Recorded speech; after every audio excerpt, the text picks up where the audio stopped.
This video is sponsored by Squarespace. Over the past couple of months, I've been working on the next version of my app called One Menu, and I was so excited to finally release it, but Apple thought different.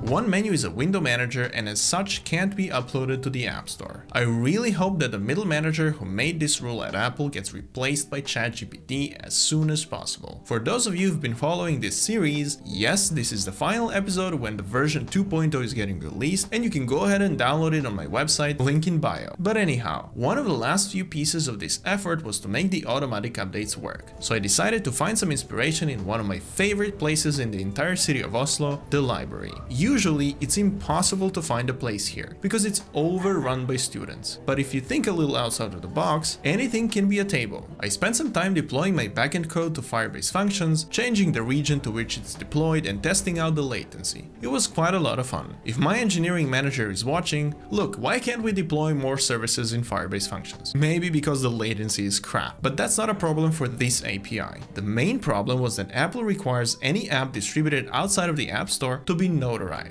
which is an okay requirement if your notarization service actually worked. I've been trying to resolve this issue on my own at first, but then I resorted to Apple developer support.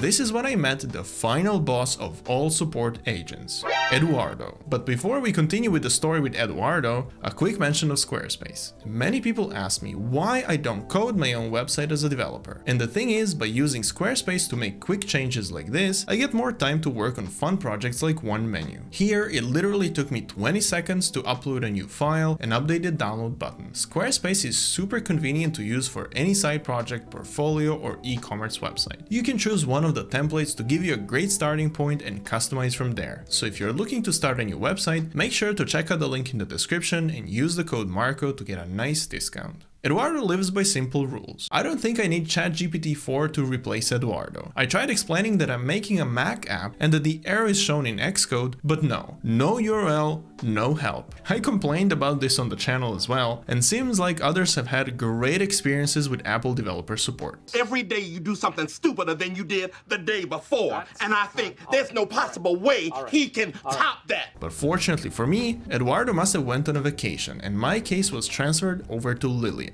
a senior advisor with Apple Developer Program Support. Lilia was much more receptive to the idea that maybe I don't have a URL to share, so she shared a bunch of URLs with me instead.